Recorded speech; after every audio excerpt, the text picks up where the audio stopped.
Syukur alhamdulillah kita kembali ditakdirkan oleh Allah Subhanahu wa ta'ala untuk bisa duduk di majlis ilmu, duduk di majlis zikir, duduk di raudhah min riyadil jannah, taman di antara taman surganya Allah Subhanahu wa ta'ala. Maka semoga dengan asbab duduknya kita, kumpulnya kita bersama di taman surga ini, nanti Allah kumpulkan kita bersama dalam surga dan ridhonya Allah Subhanahu wa ta'ala. Syukur yang kedua, Allah berikan kita kesehatan, alhamdulillah, hingga kita bisa memanfaatkan nikmat sehat kita buat ngaji. Kita ini sering saya bilang, Bapak, adalah termasuk orang-orang yang beruntung, yang dipilih oleh Allah Subhanahu wa ta'ala bisa duduk di raudhah min riyadil jannah. Sebab tidak semua orang digerakkan hatinya oleh Allah bisa duduk ngaji bersama pada kesempatan ini.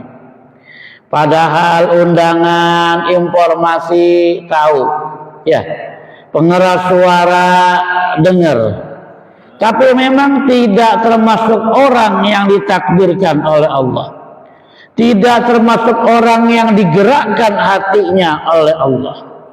Nah, kita ini mendapatkan anugerah oleh Allah, mendapatkan anugerah dari Allah, digerakkan hati kita untuk bisa duduk di majlis ilmu. Alhamdulillah. Bapak para jemaah yang dimuliakan oleh Allah Subhanahu wa ta'ala, ngaji kita pada kesempatan ini saya nukil sebuah hadis yang terdapat dalam kitab Irsyadul Ibad ila Sabili Rasyad pada halaman yang ke-500. Ini terbitan Darul Minhaj. Bab nanti beda penerbit, biasanya beda halaman. Ada sebuah hadis, salasun laisa li ahadin minan nasi fihinna rukhsatun. Ada 3 amalan, ada 3 macam ibadah, laisa li ahadin minan nas, tidak ada pun salah seorang di antara manusia, fihina dalam melaksanakan 3 ibadah itu, rukhsatun mendapatkan keringanan. Jadi ada ibadah, 3 ibadah ini ketika siapapun di antara kita tidak akan pernah mendapatkan rukhsah untuk mengamalkannya. Bapak fikih ngajarin kita dalam ilmu fikih, ada yang namanya azimah, ada yang namanya rukhsah. Soalnya kalimatnya, ada yang namanya azimah, ada yang namanya rukhsah. Apa itu azimah? Ialah suatu ketetapan perintah dari Allah Subhanahu wa ta'ala yang kita diperintahkan untuk melaksanakannya. Contoh, sholat isya 4 rakaat, itu namanya azimah, ya, perintah Allah untuk kita laksanakan. Puasa namanya azimah, ya, perintah Allah yang mesti kita kerjakan. Dan macam ibadah-ibadah yang lainnya yang merupakan ketetapan dari Allah agar kita bisa mengerjakan dan melaksanakan dengan sebaik-baiknya. Nah, tetapi ibadah-ibadah yang tadi saya sebutkan, ya, itu masih bisa rukhsah, bisa mendapatkan keringanan, gitu loh. Ya. Ibadah-ibadah tadi yang saya sebutkan, ketetapan-ketetapan Allah yang tadi saya sebutkan, itu kita masih bisa dapat rukhsah, dapat keringanan. Contoh, sholat isya berapa rakaat, Pak? 4 rakaat. Ya. Maghrib 3 rakaat. Nah, ketika kita sedang dalam perjalanan, ya, dalam safar, maka kita boleh menggabungkan itu, boleh menggabungkan maghrib dengan isya. Namanya sholat jamak. Ini namanya rukhsah, Pak, keringanan itu loh. Sholat isya 4 rakaat, ya, di dalam safar kita masih boleh diringkas tuh, boleh dikosor jadi 2 rakaat sholat isya. Ini namanya rukhsah, keringanan, karena kita sedang perjalanan jauh, ya. Maghrib dengan isya boleh kita gabung, Johor dengan asar boleh kita gabung. Yang sholat Johor biasa 4 rakaat boleh kita bikin 2 rakaat. Asar 4 rakaat boleh kita bikin 2 rakaat. Ini namanya keringanan buat kita yang sedang dalam apa? Safar, dalam perjalanan. Ini namanya rukhsah. Puasa bulan Ramadan hukumnya wajib apa enggak? Wajib, ya, wajib. Tapi bagi mereka yang sakit boleh enggak puasa. Mereka yang ada uzur sakit umpamanya boleh enggak puasa.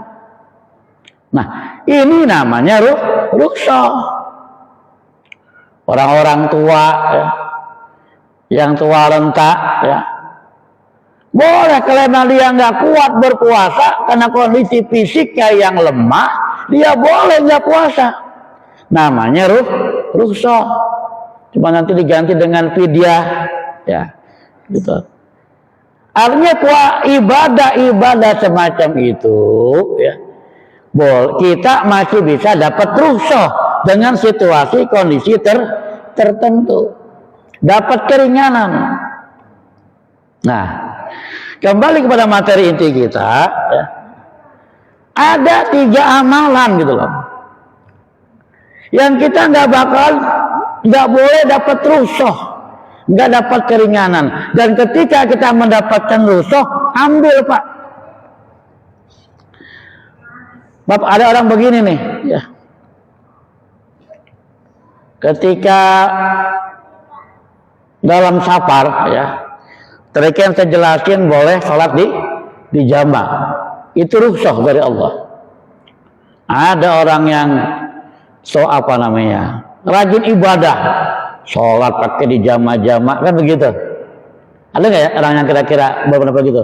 Makan lu pakai di jamak, sholat pakai di jamak-jamak. Dia pikir memang begitu alim. Dia ngomong begitu untuk menandakan kebodohannya, gitu loh, ya, menandakan kebodohannya. Lihat dalam riwayat, Innallaha yuhibbu ayyukhadha bi rukhasihi kama yuhibbu ayyukhadha bi ajimahi ya. Bi ajaimihi ya. Allah itu senang kepada orang yang mengambil rukhsah gitu Pak. Allah itu senang kepada orang yang mengambil rukhsah ya. Sebagaimana Allah senang kepada orang yang mengambil kewajiban-kewajiban yang telah ditetapkan kepadanya, melaksanakan azimah gitu loh. Bukan ketika mengambil rukhsah itu kita ngenteng-ngentengin sholat.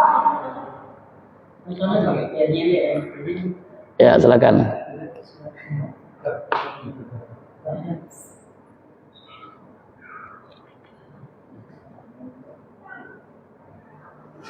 So, bukain.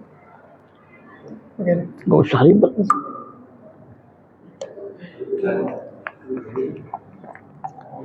Silakan. Oke, lanjut ya. Pak, orang ketika menjamak sholat bukan berarti dia ngentengin sholat. Ambil itu rukhsah dari Allah gitu loh.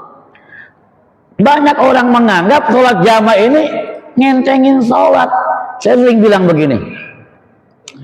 Itu kalau orang menjamak sholat, mengqashar sholat asar 2 rakaat, ya, Zuhur 2 rakaat, dianggap ngentengin sholat, maka saya bilang bakar kitab-kitab fikih Fathul Qari, Fathul Mu'in yang menjelaskan tentang sholat safar. Wah diatur kok.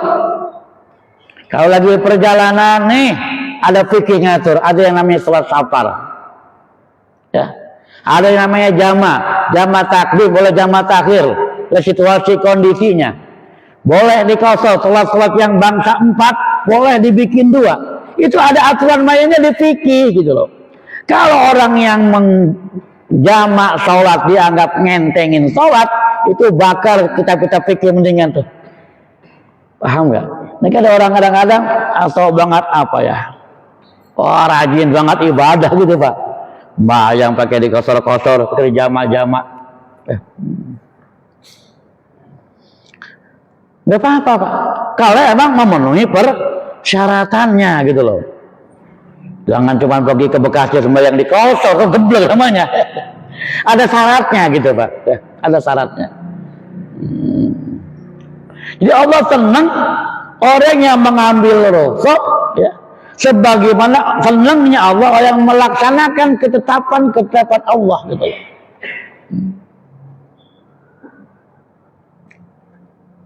Bahkan diancam nih Pak, malam yakbal rukhsatullahi kana alaihi minal ismi. Ini rawahu Imam Ahmad ya. Barang siapa yang nggak mau menerima rukhsah dari Allah tuh, dikasih keringanan dia tolak, dikasih rukhsah dia tolak, dia nggak terima, ya. Maka kana alaihi minal ismi. Orang itu termasuk orang yang telah melakukan dosa, Pak. Itu bagian dosa, menolak rukhsah dari Allah gitu loh. Jangan kira-kira mentang-mentang lagi ibadah ngapain sembahyang pakai jamak-jamak. Kalau emang udah ada aturan mainnya ya pakai. Orang-orang yang pergi haji, pergi umroh, kalau jamak sholatnya. Ya. Kalau emang itu dianggap ngentengin sholat, betul masa ibadah haji ngentengin sholat? Enggak ngentengin sholat. Itu ada aturan mainnya gitu loh. Ada aturan fikihnya. Nah, jadi kalau dapat keringanan dari Allah, ambil rukhsah namanya itu ya. Kalau memenuhi persyaratan tapinya ya. Oke, nah ada 3 amalan yang kita nggak bakal dapat rukhsah tuh, nggak dapat keringanan gitu loh. Apa amalan-amalan tersebut, ibadah tersebut yang kita siapapun di antara kita tidak akan mendapatkan keringanan rukhsah dari Allah Yang pertama, birrul walidaini musliman kana au kafiran. Ini ibadah yang nggak dapat rukhsah dari Allah. Apa itu? Birrul walidaini, berbuat baik kepada kedua orang tua. Musliman kana au kafiran, baik orang tuanya muslim atau orang tuanya kafir. Kan ada Pak orang yang orang tuanya mesti kafir, seperti umpamanya orang non muslim ya, dia pindah ke agama Islam, orang tuanya nggak ikut pindah, berarti kan orang tuanya kafir tuh. Nah, ketika kita punya orang tua, ya, jadi perintahkan berbuat baik kepada kedua orang tua kita, maka itu tidak akan pernah ada rukhsah dari Allah. Baik orang tuanya muslim maupun kafir. Dan orang tua yang kafir saja, kita secara hubungan kemanusiaan diperintahkan berbuat baik kepada orang tua walaupun dia kafir. Terkecuali orang tua tersebut mengajak kita untuk menyekutukan Allah. Kecuali orang tua tersebut mengajak kita bermaksiat kepada Allah. Ini punya rumus, la ta'ata li makhluqin fi ma'siyatil khaliq. Tidak ada ketaatan kepada makhluk walaupun dia orang tua, ya. Ketika dia mengajak untuk bermaksiat kepada Allah, la ta'ata li makhluqin fi ma'siyatil khaliq. Tidak ada ketaatan kepada makhluk dalam bermaksiat kepada Allah. Siapapun kalau nyuruh ngelawan atau bermaksiat kepada Allah, kita nggak wajib taat, Pak. Walaupun orang tua kita gitu loh. Tetapi secara hubungan kita kemanusiaan, ya, secara adab, secara akhlak, maka kita tetap diperintahkan oleh Allah berbuat baik kepada kedua orang tua, baik orang tuanya muslim atau orang tuanya kafir. Ya Allah, kita lihat sejarah Nabi Allah Ibrahim alaihissalam, ya. Nabi Ibrahim itu Pak, orang tuanya namanya Azar, ya, tukang membuat berhala, tukang bikin berhala, bikin patung. Anaknya tuh Nabi Ibrahim itu Nabi diperintahkan oleh Allah mengajak umat untuk bertauhid, mengajak umat untuk menyembah Allah, ya, untuk meninggalkan tetembahan-tetembahan kepada berhala. Tapi sementara orang tuanya sendiri yang membesarkannya justru malah pembuat berhala. Ini kan dakwah yang berat ini. Sampai Azar ini bilang, ya, Aragibun anta an alihati ya Ibrahim, Pailam tantaila arjumannaka wahjurni maliya. Kata Azar, apakah kau membenci Tuhan-Tuhan kami, hai Ibrahim? Jikalau kau tidak mau berhenti mencaci maki Tuhan kami, la arjumannaka wahjurni maliya, akan aku rajam engkau. Wahjurni maliya, kalau bahasa kitanya Pak, pergi dalam waktu yang lama, diusir Pak. Lihat Nabi Ibrahim berhadapan dengan orang tua yang kafir. Tapi apa kata beliau Nabi Ibrahim? Qala salamun alaika sa'astaghfirulaka rabbi innahu kana bi afiya. Keselamatan untukku wahai Bapakku. Aku akan mintakan ampun kepada Tuhanku. Tuhanku teramat sangat baik. Jadi tetap berbuat baik walaupun orang tuanya kafir. Maka ini nggak ada rusak siapapun buat kita. Nah, kalau dengan orang tua yang kafir saja Ya. Kalau dengan orang tua yang kafir saja kita diperintahkan untuk berbuat baik, apatah lagi kepada orang tua kita yang muslim, kepada orang tua yang rajin ibadah, kepada orang tua yang rajin sholat, Masya Allah. Maka tentu teramat sangat kita diperintahkan oleh Allah Subhanahu wa Ta'ala. Ya. Bapak para jamaah, ya. Bahkan ada sebuah pula, ya. Atan Nabi sallallahu alaihi wasallam rajulun faqala, ya. Dia pernah datang itu seseorang kepada Nabi, ya. Datang kepada Nabi faqala, dan dia berkata, ya. Apa kata ini orang? Ini ajnabtu dzanban aziman. Sesungguhnya aku, ya, telah berbuat dosa dengan dosa yang sangat besar, gitu. Ya Rasul, gitu bahasa kitanya. Sesungguhnya aku telah melakukan dosa yang teramat sangat besar. Berbagai macam kemaksiatan sudah aku lakukan. Berbagai macam kejahatan sudah aku kerjakan. Aku telah melakukan dosa-dosa besar ya Rasul. Ini kata seorang laki-laki yang datang menemui Rasul. Fahali min taubatin, apakah ada kesempatan buat saya untuk bertaubat? Nah gitu.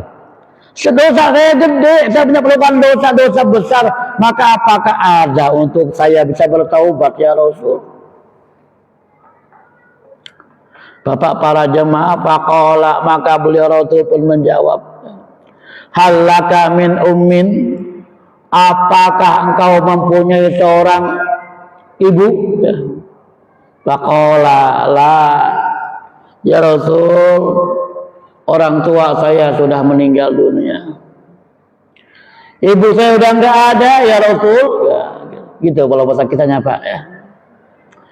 Faqala, maka Rasul kembali bersabda, halaka min khalatin, apakah kau mempunyai bibi, saudara dari ibu? Qala, laki-laki menjawab, na'am, iya ya Rasul. Qala, maka beliau Rasul kembali bersabda, fabirroha, maka berbuat baiklah kepadanya. Berbaktilah kepadanya, kepada bibimu itu, saudara perempuan daripada ibumu itu. Ketika ibumu tidak ada, maka saudara perempuan ibumu itu pengganti ibumu. Berbaktilah kepadanya. Subhanallah, subhanallah. Nah, Bapak para jemaah yang dimuliakan oleh Allah Subhanahu wa Ta'ala, Pak, dosa kita, maksiat kepada Allah, ya, itu nanti siksaannya, Pak, azabnya diakhirkan nanti pada hari kiamat, pada di akhirat. Dosa kita kepada Allah nanti diakhirkan azabnya di akhirat. Dosa kita enggak sembahyang, dosa kita umpamanya kagak puasa, ya, itu azabnya nanti diakhirkan di akhirat. Tapi ketika dosa kita kepada orang tua, nah ini dia. Dosa kita kepada kedua orang tua, maka dari dunia sudah diazab oleh Allah Subhanahu wa Ta'ala. Nggak pakai nunggu nanti di akhirat gitu, Pak. Nggak pakai nunggu nanti setelah kita meninggal dunia. Dari dunia udah diazab oleh Allah Subhanahu wa Ta'ala. Naudzubillah summa naudzubillah, ya. Bapak para jemaah yang dimuliakan oleh Allah Subhanahu wa Ta'ala, ya. Bahkan di sini saya sempat foto tadi ada cerita Alqamah ini, Pak, ya.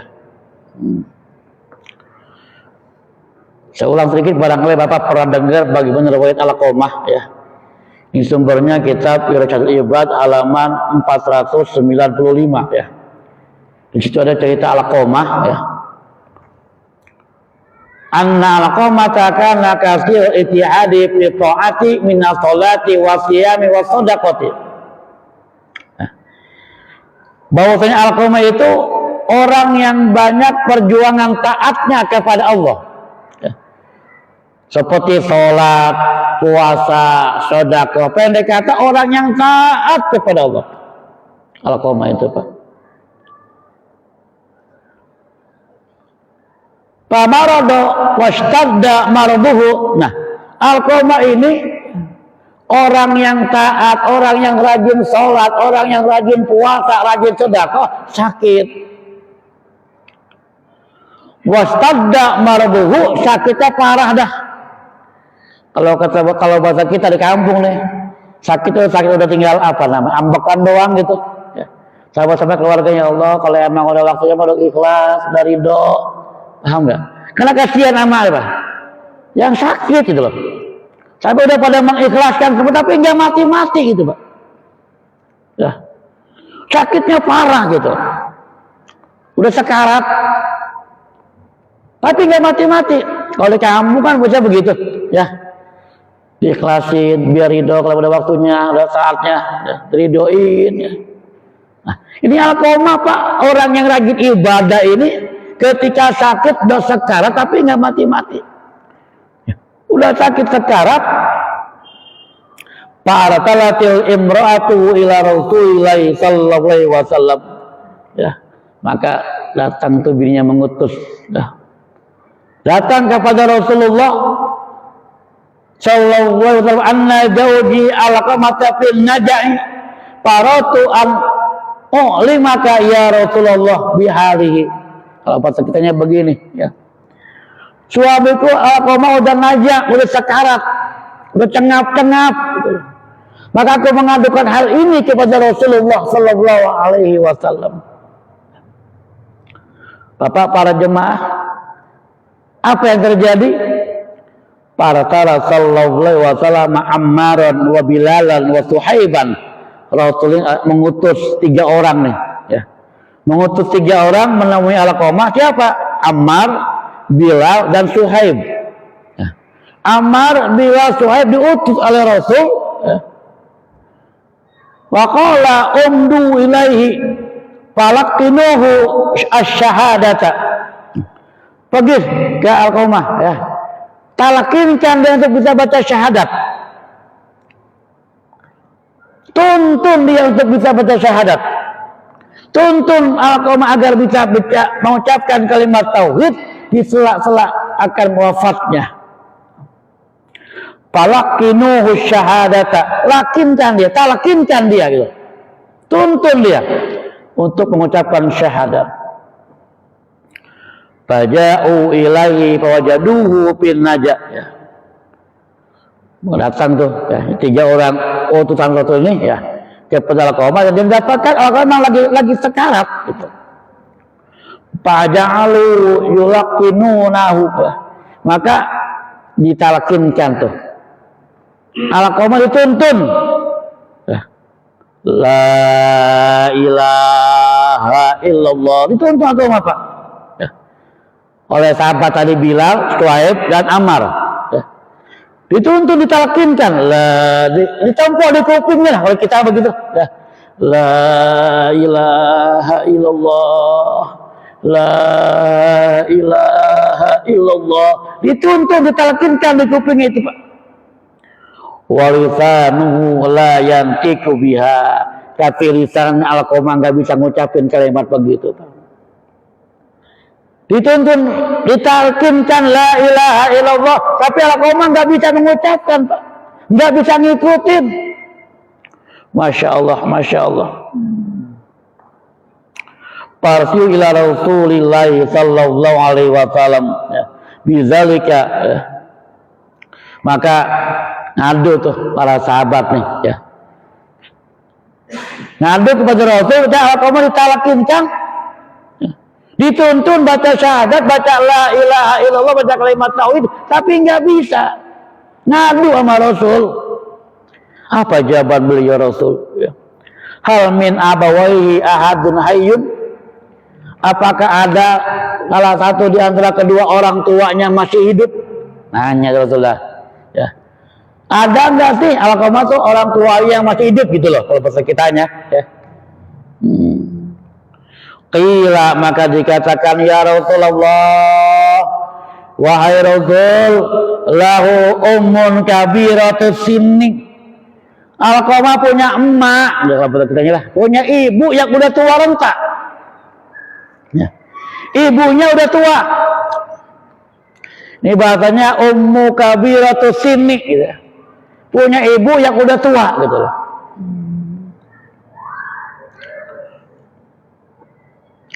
Nah, para jemaah yang dimuliakan oleh Allah Subhanahu wa taala ya.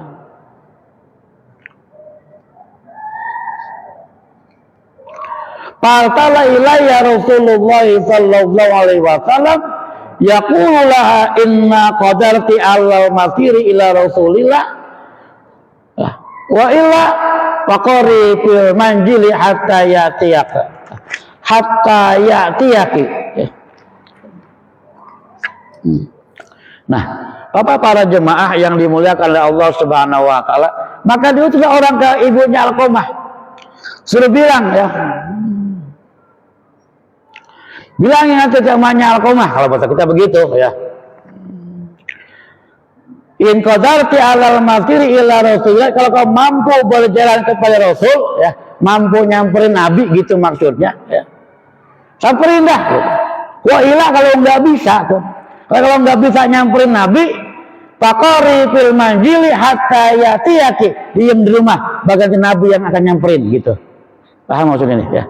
Kalau emang kuat nyamperin Nabi, samperin dah ke Nabi sono. Jadi kalau nggak kuat, kalau udah tua ya, bagai Nabi yang nyamperin. Bapak para jemaah ya, Manya Alqamah ini justru kalau bahasa kita beginilah, tingkat udah mau isya nih biar kelar ya. Biar aku yang nyamperin lah gitu kata kitanya ya. Jangan Nabi yang kesini gitu. Biar aku yang nyamperin. Ana haqqu bi ityanihi, aku lebih hak untuk nyamperin Nabi lah gitu maksudnya ya. Datang tuh ya. Fatawaqa'at wa qamat al asaq. Dia bangkit, dia berjalan, dia diri alal asaq pakai tongkat. Ya. Pakai tongkat, pakai tungket Pak, pada kita tuh nenek-nenek ya. Pakai tungket tuh nenek-nenek Manya Alqamah nyamperin Nabi. Pakai tongkat, yang namanya nenek-nenek ya, pakai tongkat. Wa atat Rasulullah alaihi wasallam ya. Datang kepada beliau Rasul ke nenek-nenek teh, wa salamat dan memberikan salam kepada Rasul. Faradda alaihi salam, maka Rasul menjawab salam itu Manya Alqamah. Wa qala la, berkata ke beliau Rasul kepada itu Manya Alqamah, apa kata Rasul? Ya umma Alqamah, hai ibu Alqamah, bukti ini jujurlah kepadaku, wa in kadzabtini, jika kau berdusta kepadaku, ja'al wahyu minallahi ta'ala, akan datang wahyu kepadaku untuk menjelaskan bahwa kau dusta kepadaku. Jadi begitu Manya Alqamah datang disuruh jujur ngomongnya ya. Jujur ngomongnya nih katanya gitu ya. Jangan bohong. Kalau bohong nanti ketahuan akan turun wahyu gitu loh. Nah, Bapak para jemaah ya. Rasul nanya, "Kaifa halu waladika Alqamah?" Bagaimana keadaan anakmu yang namanya Alqamah? Tuh nanya beliau Rasul tuh ya. Qalat, jawab Manya Alqamah. Apa kata Manya Alqamah? Ya Rasulullah, wahai Rasul, anakku yang namanya Alqamah kasiru sholat, sholatnya banyak, rajin, ba'diyahnya, qobliyahnya, duhanya, tahajudnya, ya, udahan yang 5 waktu mah. Sholatnya rajin ya Rasul. Wa kasiru siyam, puasanya juga banyak, rajin dia puasa. Udahan Ramadan mah, ya. Senin Kamis kan Nabi Daud ayamul baitnya, ya. Puasanya rajin ya Rasul. Kasiru sedekah, orang yang juga pemurah, rajin sedekah. Itu anaknya Alqamah ya Rasul, sholatnya rajin ya. Puasanya rajin, sedekahnya juga rajin. Qala Rasulullah sallallahu alaihi wasallam ya, bersabda beliau Rasul, apa kata Rasul? pamahaluki mahu, bagaimana keadaanmu dengan apa namanya, dengan anakmu Alqamah itu, ya. Bagaimana kebersamaanmu dengan Alqamah, lah gitu, ya. Bagaimana kondisimu dengan Alqamah, lah gitu. Qalat, emaknya Alqamah menjawab, ya Rasulullah, wahai Rasul, ana alai sakhitun, aku atas anakku Alqamah sakhitun, marah, benci, sakit hatiku ya Rasul. Ana alai sakhitun, aku sakit hati gitu loh terhadap anakku Alqamah. Qala, kata Rasul, walima, kenapa? Kenapa kau marah dengan anakmu? Kenapa kau sakit hati kepada anakmu? Kenapa kau benci pada anakmu? Dia rajin sholat, rajin puasa, rajin sedekah. Kenapa kau benci? Allah emaknya Alqamah jawab, ya Rasulullah, kana yusiru zawjatahu wa ya'sini. Dia lebih mendahulukan istrinya dan dia durhaka kepadaku. Dia lebih mendahulukan istrinya ya Rasul, dan dia durhaka kepadaku, menyampingkan aku dibelakangin. Dia lebih mendahulukan istri. Saya sakit ya Rasul, saya besarkan, saya kandung, saya nikahkan, tapi begitu udah punya istri, dia lebih mendahulukan istrinya. Saya itu ditelantarkan. Sakit saya Rasul. Ini jawaban emaknya Alqamah. Bapak para jemaah yang dimuliakan oleh Allah Subhanahu wa taala, ya. Qala, ya. Maka beliau Rasul bersabda, inna sahata ummi Alqamah hajaba lisana Alqamata an syahada. Marahnya ibu Alqamah ini yang menjadi sebab terhalangnya Alqamah untuk bisa mengucapkan syahadat ketika mati. Marahnya ibu Alqamah ini yang menjadi sebab terhalangnya Alqamah untuk bisa mengucapkan syahadat, untuk bisa mengucapkan la ilaha illallah. Nggak bisa, karena rupanya terhalang oleh kemarahan ibu Alqamah. Bapak para jemaah, qala Rasulullah sallallahu alaihi wasallam, bersabda beliau Rasul, ya Bilal, kepada Bilal, hai Bilal, intaliku wa jama'li hatoban kasiran. Hai Bilal, pergi kumpulkan itu kayu bakar yang banyak. Itu Bilal sama Rasul, Pak, disuruh ngumpulin kayu bakar. Kumpulin yang banyak. Nah, para jemaah, ya. Qalat, emaknya Alqamah nanya tuh nenek-nenek teh, wa ma tasna'u bihi ya Rasulullah, apa yang akan kau buat dengan kayu bakar itu ya Rasul? Nah gitu. Emang mau ngapain? Allah, beliau Rasul bersabda, ahrikuhu bin nar, aku akan bakar dengan api itu Alqamah.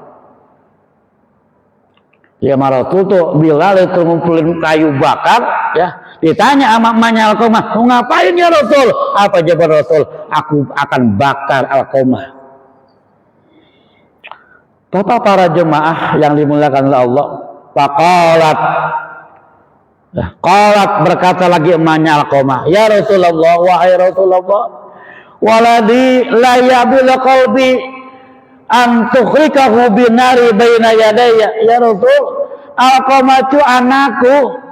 Biar kata aku marah sama Alqamah, biar kata aku kesel, kecewa dengan Alqamah, tapi aku nggak mampu, hatiku nggak kuat kalau aku lihat Alqamah dibakar depan mataku ya Rasul. Tuh mama Pak, segitu marahnya dia sama anak, nggak tega tuh anaknya celaka. Segitu keselnya dia sama anak, nggak akan rela kalau anaknya dapat musibah. Alqamah anakku ya Rasul, hatiku nggak akan kuat bila lihat Alqamah dibakar depan mataku, kata ibunya Alqamah. Apa kata Rasulullah sallallahu alaihi wasallam? Ya umma Alqamah, fa'adzallahi asyaddu wa abqa. Maka ketika ajal Allah itu lebih dahsyat lagi dan lebih kekal. cuma aku bakar. Jadi berarti Alqamah dibakar neraka, maka aku bakar sekarang di dunia, kata beliau Rasul. Ajab Allah nanti akan lebih dahsyat dan lebih kekal. Masya Allah. Pain sarroki ayyaghfirallahu lahu wa arbai anhu. Kalau kau ingin Alqamah selamat dari ajab, garis bakar, garis siksa, maka ridhoilah anakku Alqamah itu. Ridhoi para jemaah. Fawalladzi nafsi biyadihi, maka demi yang jiwaku berada di tangannya, kata Rasulullah, la yantafi'u bi sholatihi wala bi siyamihi wala bi sedaqatihi madum alaihi syahitatun.